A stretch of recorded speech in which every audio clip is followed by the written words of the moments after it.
Hazırki G'arb devletlerde, muşu Şarq Türkistan'da yaşanayotgan muşu qiyin ve zulümlarni bek işlenmegandi. 2018'ninki 2. aydan itibaren muşu Xalqaro inson haqlari tashkilotlar Şarq Türkistan'da yaşanayotgan muşu zulümni doklad bilan dunyoga tonuşturgandan keyin 8. ayda muşu Birleşken Devletler Teşkilatı'nınki ramkasında ve bu minberde Uygur meselesi şununla gün tertibine kelip ve dünyanın siyasi bir meseleye aylandı.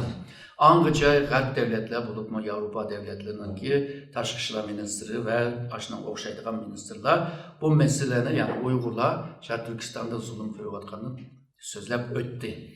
Fakat nurgun devletler, bazı devletler bundaq bir ahval bulamdı. 21. asırda bir insan, yani bir insana karşı aşında bir zulüm kılamdı diyen sualını koyup durup bununla işlenmeydiğen adamdan vardı.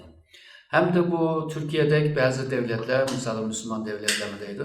Bu aslında Amerika'nın ki Xitayga karta elip bağlan bir oyun, yani Uygurlarını kozur kılıp köstüvatıdı degandek düşünceleme vardı.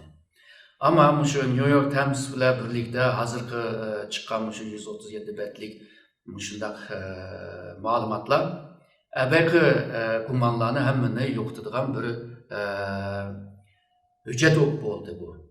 Hem de garipliklarımı tığım işindiğen oldu. Tığım işenciliği kamil oldu.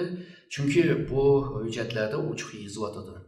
Uygurlarının ki yıldızını kurtuş, Uygur milletini yoktuş, degandek gaplama bu yerda mevcut bo'lganligini ve Uygurlarni o'sha diniy jihatdan, milliy jihatdan bu kimliklarni yo'qotish degan gaplama ve shunga o'xshash ba'zi gaplama yozilgan bo'ldi.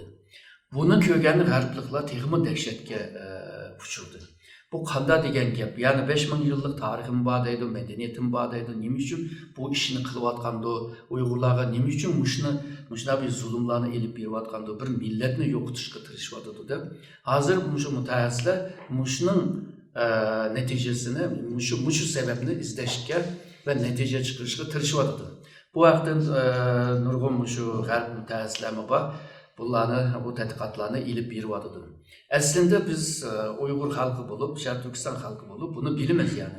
Çünkü Xitay'ınki şu siyasi medeniyetinde menden bulmaganlarının jürigime başkacı buludu da ve Uygurlarını asimile kılış, bunlarınki siyasetinde, medeniyetinde zaten bağnesi.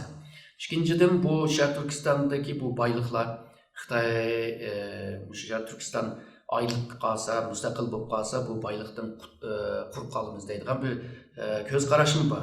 Bundan keyin Şarq Türkistan'daki jeopolitik yeri bor, yaman mo'yin bir yeri bor, o'rni bor. G'arbni bog'laydigan yer Şarq Türkistan, Xitoyni bog'laydigan.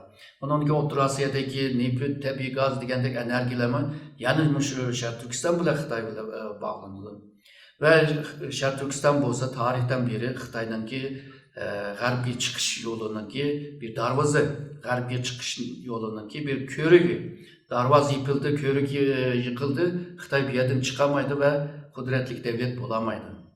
Bo'lib shu Yeni İpek Yolu strategiya bilan birlikda Şarq Türkistanning o'rni tegimi kuchlangan bo'ldi, ya'ni strategiya o'rni. Bu sebepten tüpeyli Xitoy shu Uygurlarga bu xil 21. asırda insanlıkka mas kelmeydigan muşundaq bir zulümni elib beriyotdi. Hem de bundan keyin agarda g'arbliklar mushu chiqqan hujjatlarga qarab Xitoyninki qilgan bu gunohlarni hammani agarda mushu aniqlab buni o'tirib qo'yadigan vaqtida u vaqtida butun dunyo Xitoyga qarshi chiqadigan bir ahvol bo'lib qoladi. Şununla bunda hüccetler eğer de köplep çıkırgan olsa, bunda malumatlar köplep çıkırgan olsa, dünyanın kayıl kılışka, şu xalqaro cemiyetlerine kayıl kılışka naydı muhim ehemmiyetlik rolü var.